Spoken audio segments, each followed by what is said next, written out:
Bom dia, boa tarde, boa noite. Hoje é 18 de julho de 2023 e hoje o Caesarpedia vai continuar falando sobre Not in His Image, John Lamb Lash. Mas vou dar uma paradinha para apresentar duas ideias colocadas no prefácio desse livro, pela boca do próprio autor.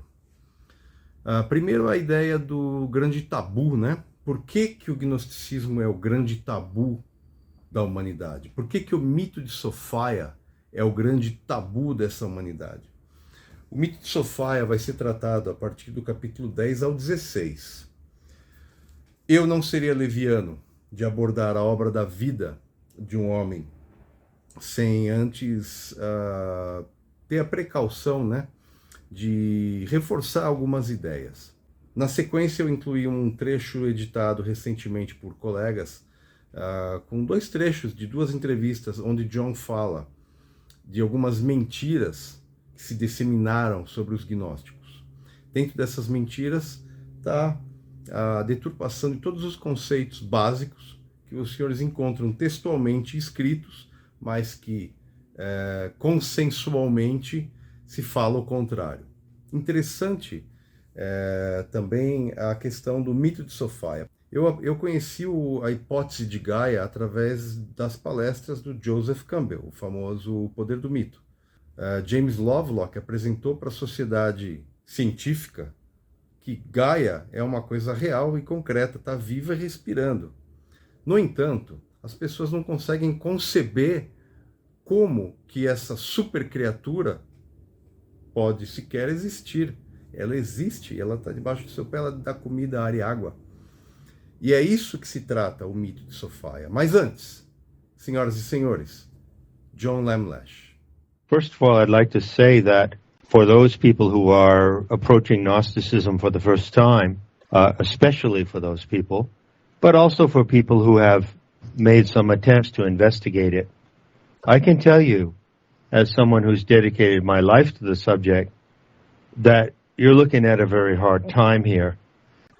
The two things that I would say about Gnosticism going in are this. First of all, you're looking at the subject of a spiritual movement, a spiritual religious movement that existed in classical times in Europe until around the 3rd or 4th century after Jesus, as it's normally dated. And it was then wiped out, and almost all evidence of it was eradicated. So even though it existed, this movement existed in the pre-Christian world, in the pagan world, for several thousand years, and was a substantial movement of spirituality and religious education, going back and trying to dig it up is extremely difficult, because almost all traces of it were eliminated, and it was grossly misrepresented, slandered, and handled in a dishonest way by the people who wanted to defeat this movement of Gnosticism. So that's the first thing that you need to bear in mind if you're going to go investigate it. You would have to dig your way through a lot of misinformation and a lot of lies and misrepresentations that have been laid on this movement. The second thing that I would advise people who want to investigate Gnosticism is that this is not just another religion. It's not just another spiritual trip of one kind or another, but it's something very special in the history of our species. I've often said that Gnosticism is not an alternative religion, but it is an alternative to religion. So I'd just like to say very briefly what I mean by that, and that would complete my little introduction here. All religions present themselves actually as an intermediary between the divine and every individual person. So if you are an individual who subscribes to the Christian religion, you're a Baptist, you're a Methodist, you're a Catholic, or if you're an Islamist, or if you're a Hinduist, the religion that you subscribe to actually stands between you and the divine, or God, if you want to call it that. And so it is through your religion, through the precepts and practices of your religion, that you will reach God, but only through that intermediary. Gnosis, which is the practice of Gnosticism, is direct access to the divine. And in that sense, it is completely different from any other religion. The way that we as individuals and as a society of people and as a species, the way we regard the earth is absolutely decisive to our religious and spiritual life. There are a number of very serious lies, or disinformation would be the current word, circulating about Gnosticism. And by far, the most serious and harmful of those lies goes like this. Oh, well, the Gnostics were dualists.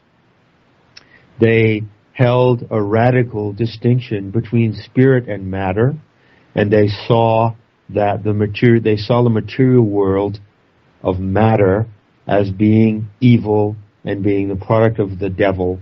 And they encourage people to turn their back on the material world and to rise or transcend into a purely spiritual world beyond this earth. Well, that in fact is absolutely untrue. That is not what the Gnostics taught or believed. It is a slander created by the earlier Christian ideologues used against the Gnostics. And as a matter of fact, it is 180 degrees diametrically removed from what they actually taught.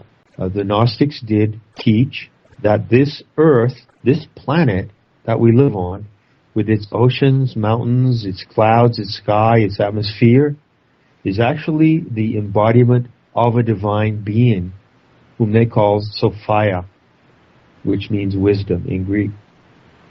And according to their view, the earth and all the components of the sensory world are aspects of this divine being who is accessible to us and present to us immediately.